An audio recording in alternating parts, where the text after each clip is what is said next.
तुमचा मुलगा किंवा मुलगी शाळेत जात असेल तर ही घटना तुमच्यासाठी खूप महत्त्वाची आहे. शाळेतील एका मुलीच्या बाबतीत असा एक भयानक प्रकार उघडकीस आला आहे, ज्यामुळे संपूर्ण महाराष्ट्र हादरला आहे. सोशल मीडियावर या घटनेचा व्हिडिओ व्हायरल झाला असून त्यामुळे पालकांच्या मनात भीतीचे वातावरण निर्माण झाले आहे. लहान मुले, शाळेत जाणारी मुले किंवा मुली खूप निष्पाप असतात. ज्या वयात मुलांना जगाची फारशी माहिती नसते, खेळणे बागडणे हेच त्यांचे दिवस असतात.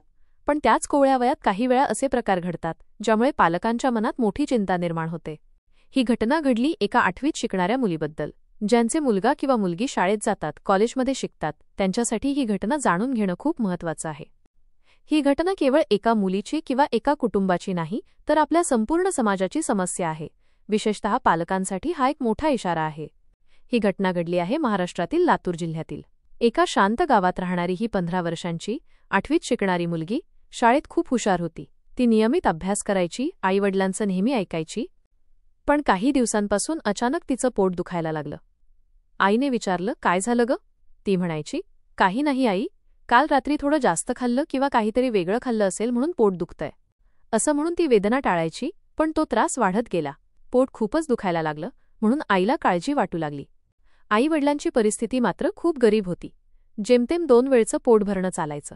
आई-वडील मजुरी करून जगत होते म्हणून दवाखान्यात नेणं त्यांच्यासाठी अवघड होतं. आईला काळजी वाटू लागली. आई-वडिलांची परिस्थिती गरीब होती, जेमतेम चालायची.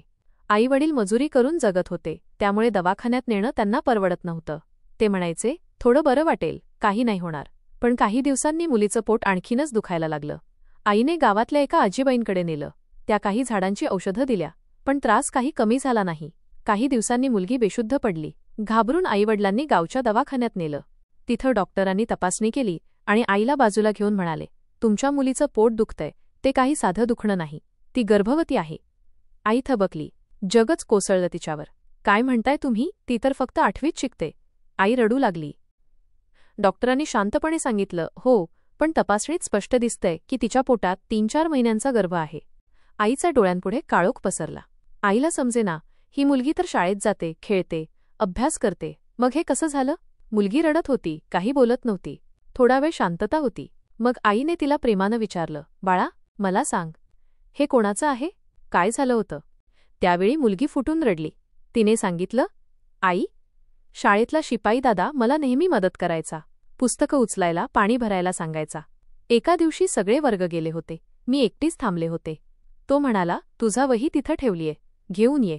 मी गेल्यावर त्याने दरवाजा आतून लावला आणि माझ्याशी जबरदस्ती केली. आईचा जीव थरथरला. मुलगी रडत म्हणाली, आई, मी घाबरले होते. त्याने धमकी दिली की जर कोणाला सांगितलंस तर तुला आणि बाबांना मारून टाकीन. आई रडू लागली. तिला राग, दुःख, अपराध सगळं एकत्र वाटू लागलं. तिनं ताबडतोब पतीला सांगितलं. दोघंही थेट पोलीस ठाण्यात गेले. आईनं घटनेची पूर्ण माहिती दिली. पोलिसांनी तात्काळ गुन्हा दाखल केला. शाळेतील शिपाईला ताब्यात घेण्यात आलं. तपासात समोर आलं की तो शिपाई अनेक दिवसांपासून त्या मुलीकडे चुकीच्या नजरेनं पाहत होता. त्याने शाळेतल्या वेळातच तिच्यावर अत्याचार केला होता. त्याच्यावर POCSO कायद्याखाली गुन्हा दाखल करण्यात आला. गुन्हा दाखल झाल्यानंतर पोलिसांनी तातडीने चौकशी सुरू केली. गावभर या घटनेची चर्चा पसरली. पालक भयभीत झाले. आपली मुलगी शाळेत सुरक्षित आहे का, असा प्रश्न सगळ्यांच्या मनात निर्माण झाला. पोलिसांनी शिपाईचा मोबाईल आणि शाळेतील CCTV फुटेज जप्त केलं.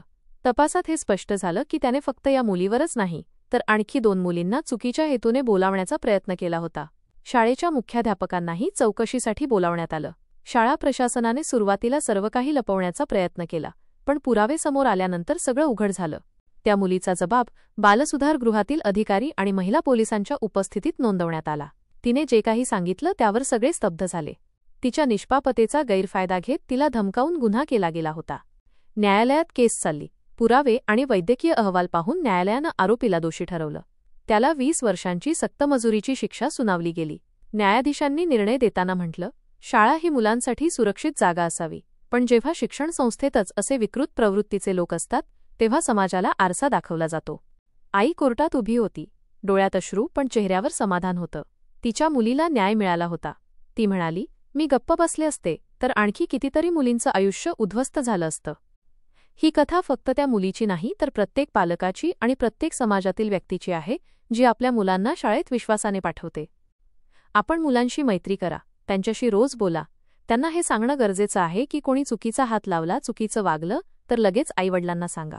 भीती नव्हे, बोलणं हीच पहिली सुरक्षा आहे. कारण काही वेळा गप्प बसणं हे गुन्ह्याला परवानगी देण्यासारखं असतं.